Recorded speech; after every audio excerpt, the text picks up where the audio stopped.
Hello lovely, shall I show you around Bramble Cottage as it is so far?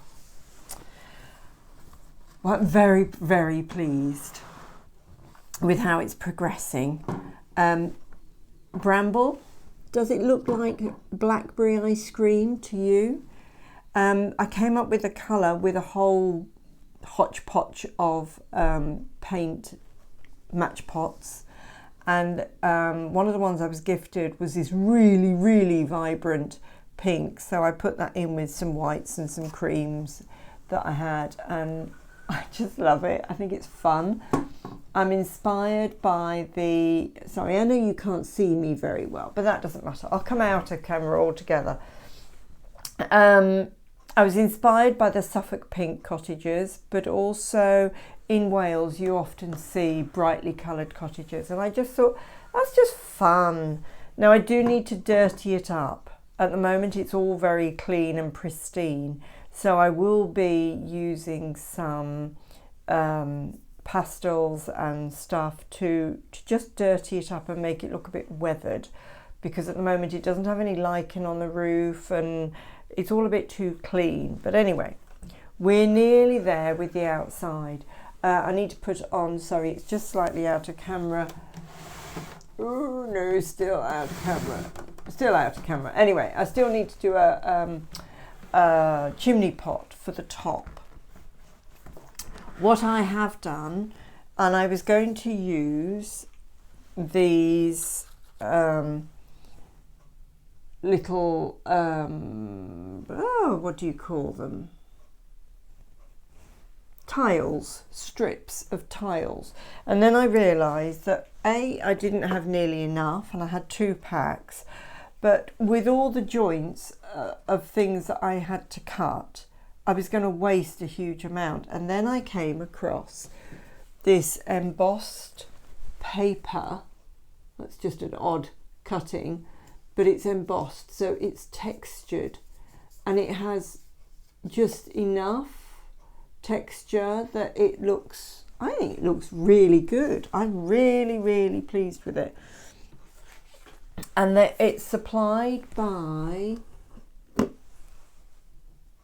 Streets Ahead. I actually got it through Miniature World, but it's made by Streets Ahead, and it's, so this is the dark, I think it's the dark grey. Really delighted with it. And I've actually, let's take it off the upstairs. I've used a bit of paint that I got from B&Q, Painter's Touch, Rust-Oleum, to mimic the lead flashing. Again, I'm really pleased with that detail. But I will be putting some muck in the corners. If you've got a real roof, one of the best ways to get it looking blended in with a new roof is to put yogurt on it, because that will help with the lichen. Now I'm not going to do that here, but I will start painting on some lichen and bits and pieces when I'm in the mood. At the moment I want to crack on with some other things, and I'm mindful that when I've painted the grey of my window frames, I need to go deeper with the painting, because at the moment it's only grey on the outside, and that's not how it's, that needs a bit of a tweak. I haven't fitted the inside window yet. I've got that. I've got the acetate cut out. I've got the window frame cut out. No, I haven't. No, that's another window. I need to do that, so that will be done. I have got the floor done, and I will do another tutorial showing, I will do a tutorial showing how I did this. So this is with floorboards. I think I've done a short showing some of that, and that is going to be slid in and glued. I'll probably do that later on today. Might capture it on video, hopefully. It does fit, I have tried it. So it does fit, but I didn't want to have that fitted before I finish painting the outside, because it can all get a bit messy, can't it? This still lifts off, I'm not sure whether or not I'm going to glue it in place or not. It's actually quite useful, but I can't glue it in place until I've finished the stairs. So I've done a little porch. I wanted a little eyebrow porch, so I've made that, and the surround, the framework for it. I'm doing another little video of a close-up of that. I've painted the door black, and I've got a little rat-a-tat-tat door knocker for that. Need to fit that on, and I've got some brass knobs, door knobs, so that's going to have a door knob. It's not going to have a letterbox. It's such an old cottage, didn't have letterboxes in those days. Postie comes round, knocks on the door. So is this a time era? No, this is just an old cottage.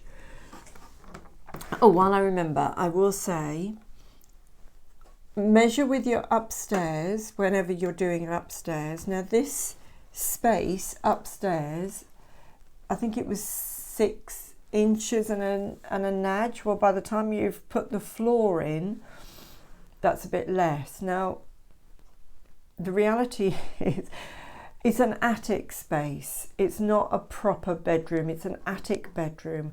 And if you've been around old cottages in the UK at all, you'll know there are all sorts of wibbly wobbly, funny shaped. There's not a square room or square window in the place. They're all a bit wonky, and the attic spaces can be very small, the attic bedrooms.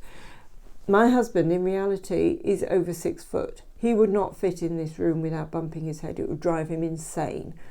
But, you know, when the cottage was made, people were a lot smaller. And we have a bit of a laugh going upstairs in this cottage. But anyway, we don't need to be too precise about it. Well, we're not in my world. I don't do precise. I'm doing this for the fun of it and the joy of it. And it is bringing me immense joy. So, you know, if I get too precise, it starts taking away the joy. Let's just put the, put the upstairs door downstairs. So I haven't finished the inside. I need to repaint, give the inside of the front door another coat of paint, and I need to do the inside of the window. This does hook off. I'd like to do a window box, I think, on the front there with some flowers, which I will make all of it. I've gone for a very creamy cream inside, quite simply because I couldn't get anything else in my model shop at the time. They're closing down, so I got lots of bits and pieces in the sale, which was brilliant. But an old cottage wouldn't have had white woodwork, would it? Because coal fires, smoking, probably all that. So I need to make the floor for the downstairs, and I will so I'll do a full tutorial for that. I've made a spare door, because this is going to go through. It's not going to open. It's a pretend door. Go through to the lean-to bathroom space. Now what I haven't done, door's just fallen over, and this is just a very thin door on a paper template. I can show you how I made that. The stairs I've not fitted yet. They're resting. These are very narrow stairs in this staircase, and that's fine. I've made the stair carpet. I've stuck that on with double-sided sellotape. And I need to make the banister and the spindles. I've been procrastinating a bit about that because it's going to be a bit of a fuddly fiddle to do that. But I will do that, and I will get that finished. And then I can get things attached. But if you, can't find the ear. If you look closely, it's such a tiny hole. You'd be getting on your hands and knees to get up through that. Practically a loft hatch. But anyway, it'll all be good. So the stair banister will only go up so far up there. That's okay. And I'm going to have to For scale, I think I would need to make it smaller than normal, for whatever normal is. I've stuck the house onto a piece of MDF that I had, and because I wanted to have my lean-to attached, and I thought it's just easier, stick it on MDF. This is an old Lazy Susan that we had as a family when I cleared Mum's house out. I snaffled it. We used to play Scrabble with this when I was a child. Hated Scrabble. Can't spell, I'm dyslexic, so it's like one of my nightmares. Yeah, so I need to do the inside of that window. I need to do another coat of paint on the top here because it's too brown. I did this before I did the slaty finish, but I can recoat that, but I'll do all that before I start putting inside things in. And how I made the texture, this is artist modelling paste, a light modelling paste with builder's sand.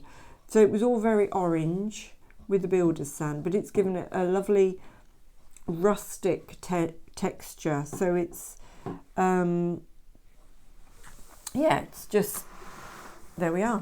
It's got a render on it. Now for my bathroom, this is cardboard, basically. I've made a slide-on roof. So that bit is attached.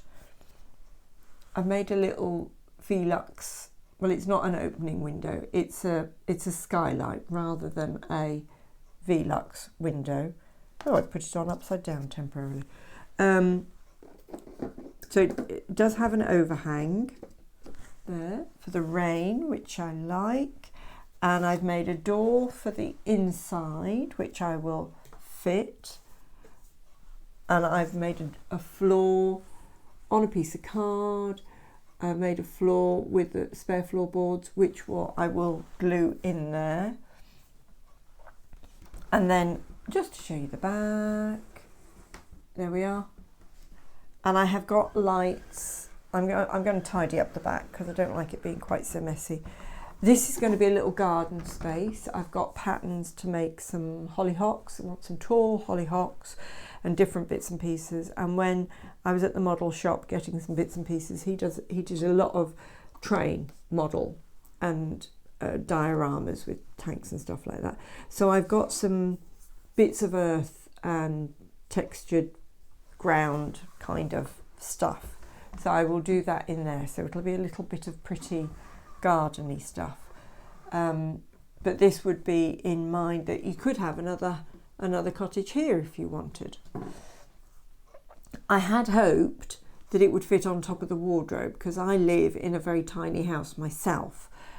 But with the chimney pot, with the chimney breast and then the chimney pot, it definitely won't fit. So I need to find another space in the house for it to live in, particularly through the winter months, because my cabin here in the garden is brilliant and it is designed for all year round use. But in the winter, when it's like really, I'm in Shropshire, you know, when we have snow on the ground and it's minus something for a few days, which can happen, it can get really, really cold in here and I don't want it to get damp inside the cottage. So I need to be able to take it inside. Yeah, so the inside of the walls are painted.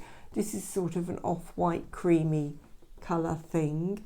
I wanted the feature wall at the back because I just love colour. And that contrasts nicely with the fabric I've got for the bedding. And I have bought, I will show it to you because I've started it, but I haven't finished it yet. I have bought a little stove. I've just given it a very rough undercoat. Sanded all the rough bits. It does have opening doors. I'm sort of not terribly happy with the quality. It's okay, but yeah, I think I could make something better. But this is going to have a pretty colour up here, and I've got various bits and pieces ready, but I'll show you this as this progresses. But I haven't got space in here for a fireplace and a stove, so it's got to be either or. But lots of cottages were heated by the cooking stove. That's all there was. And so anyway, that's what we'll go with. It's a tiny cottage. It's a tiny space. So it'll be dressed accordingly. Anything else to tell you? Don't think so at the moment. This is how it's going. I'm really, really pleased. I'm really excited to get stuck into the inside. I have got supplies of wood hanging up behind me in different little bags for the different sizes for making, but it's like I'm reining myself in from getting started on inside projects really until I've got the outside finished, and the dirtying up of the outside is going to happen slowly and incrementally, because otherwise there's a danger of overdoing it, I suppose, really. So I realise I am a crack on and get stuck in kind of person. Let's just move up the camera a little bit. Whoop. Got a wibble wobble on. I am a sort of a crack on person. I do like to get things done, but I'm realising that I have to rein that in with my house and the next house, because I've already got the next house lined up, and I realise I have to go. Paul's looking at me through the window. I realise that I have to go a bit slower and to take time and sorry, he's looking at me, let it develop and just sit with it for a bit. I'm going to have to go now because he's making me laugh. Anyway, I hope you enjoyed the tour, and I will show you some more soon as I've got something to share sensibly. Okay, bye for now.